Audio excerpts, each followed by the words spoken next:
I just need to turn my volume up so I could hear you a bit better, but that's great. Okay, awesome. So let's get started. So do you remember what we were looking at last time? Yeah. So last time we just get the page up. So last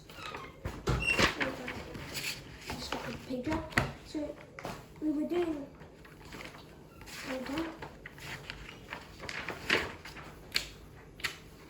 So we were review exercise.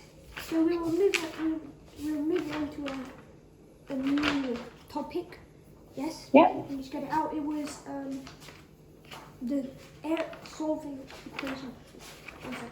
Yeah, so we were finishing off solving equations and then we were starting on a new topic of sequences. Yeah, sequences, perfect. So starting on a new topic of sequences. So we weren't following the book for this one. I didn't get the book pages for this one. But if you've got any specific questions, if you want to maybe give me a specific question in the book that you're maybe a bit stuck on, then we can go through those. But what we're going to do is just start by revising what we did last time, and then we're going to have a look at some more tricky questions with sequences. Yes. Okay. So first of all, we were looking at two different types of sequences. So let's see how we can compare those. So let's have a look at this sequence here. So 2, 4, 6, 8, etc. And 2, 4, 8, 16, etc. So can you tell me the term-to-term rule of both of these sequences? Yeah. So the first one, it goes up just like adding 2 together, and this one is multiplying 2 each time for the numbers. Exactly right. So here the term-to-term rule is to get from one term to the next term, add 2. Here the term-to-term rule is multiply by 2. Yeah. Okay, so top one you add 2 to get from one term to the next. The second one you multiply by 2 to get from one term to the next. Yes. Okay, perfect. Great, so we've got our term-to-term rule. So the next thing we want to have a look at is finding the nth term of a sequence. So I'm going to give you an example, see how you kind of remember how to do this, and then we can go through this one together as well. So 4, 7, 10, 13. Add 3? Yeah, so the term-to-term rule is add 3. How would I get the nth term here? Oh, yes. So what you would do is you add the 3 and then multiply. Yes, so add 3 is termed, so that's the term-to-term rule. So if I know the previous term, to get to the next term, I need to add 3.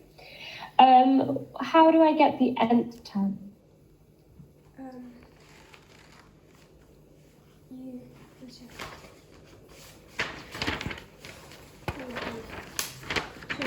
What you do is so 7. Okay, yeah. So 4n and then subtract 3. No, quite, not 4n. So every term, how many 3's have we added in the second term, for example? So we add 3, add 3, add 3, add 3 each time. So if we've got to the nth term, we've added 3 n times. Yeah, 3. Okay? So in the nth term, we have 3 lots of n, 3n. Subtract 3. Not subtract 3. So now so you're kind of thinking the right thing, but not quite subtract 3. So what we want to do now is we want to say where we started, okay? So this 4 is the first term. How do we work out where the sequence started? So that 4 there is n equal to 1. Yeah, perfect. So we have to go back one step. We have to take away 3, go back one step to find the starting point when n equals 0. Yes. Okay, so what do I do with my nth term? How do I add that to my, what do I do to my nth term to show where I start? So you would do 3n, subtract 1. Not subtract 1. Add 1. Add 1, yeah, perfect. So I'm shifting 3n, I'm not starting at 0, I'm starting at 1. So I have to shift everything over by 1. Yes. Okay. Great. Let's have a look at another example. We'll do 5, 8, 11, 14. Okay, dot, dot, dot. Okay, so have a go at finding the nth term of this sequence. So first you're adding you're adding 3. So 3n. Yeah, 3n. Good. Subtract 2. No, add 2. Add 2. Add 2. Perfect. Yeah. So then I go back one step. So I'm taking away 3, and my starting point was 2. So I have to add the starting point. Great. Well done. Let's do a trickier one. Let's do 8, 15, 22. Let's try this one. So only 3 this time. But 3 is the minimum we need. So we need anything more than 3. Okay, so you're adding 7. Yeah, I'm adding 7 each time. And 7n. 7n. Good. Add 1. Yeah, add 1. Perfect. Yes. Okay, great. Now, what we're going to do is we're going to have a look at one final one of these. Let's do 8. Sorry, not 8. Remember? Ignore me.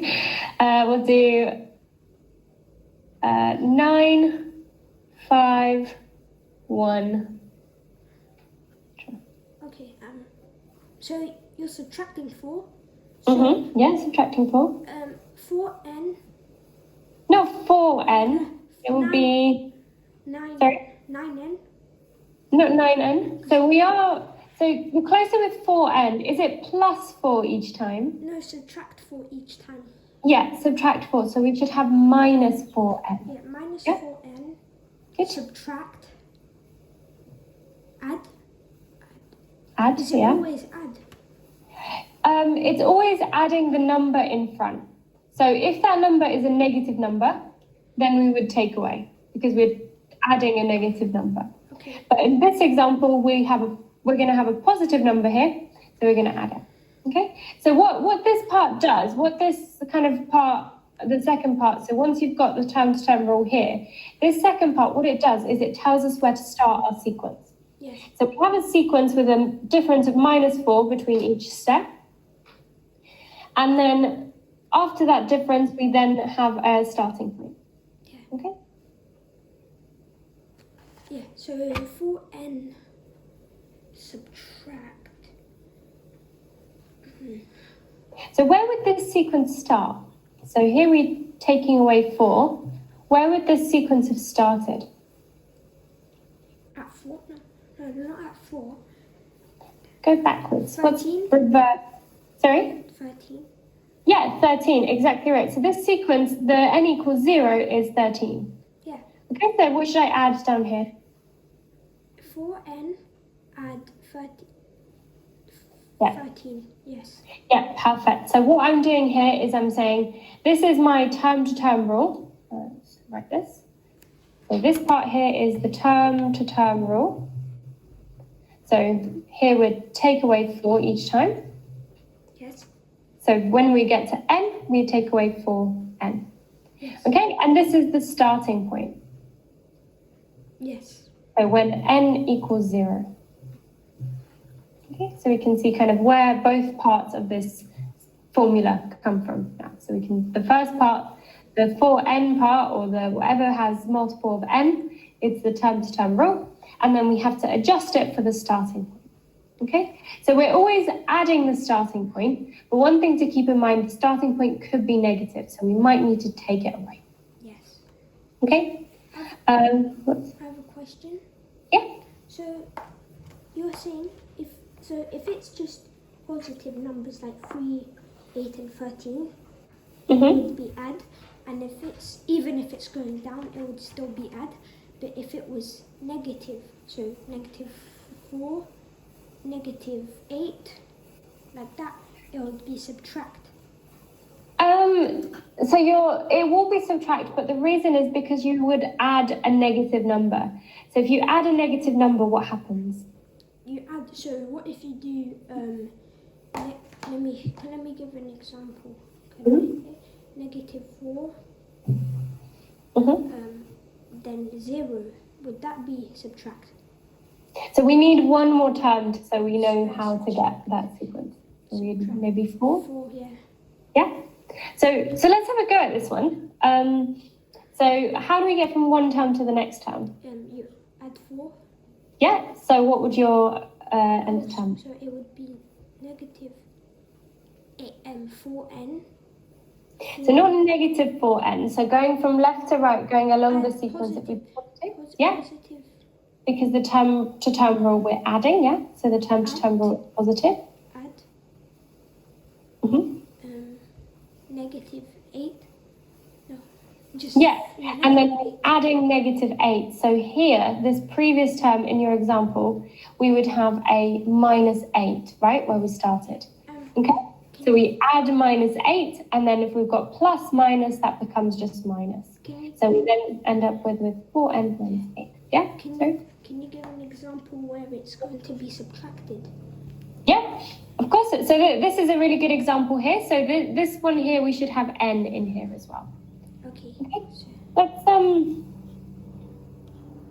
have another look at, so let me think about how we could get a subtracted one. So if we do 3, 7, 11, and 15, and then keep going this sequence. So have a go at this one here. See if you can work out what the nth term of this is going to be. So 3, 7, you're adding 4 each time, because 3 add 4 is 7, and then 8, 9, 10, 11, and then 15. So that's add 4. So it starts off with -1. Yeah, perfect. Starts off with -1. So how would you put those two facts together into the nth term? 3n. Not 3n. -1. Not -3n. So you said it correctly. Just make sure you're making the term to term rule correct.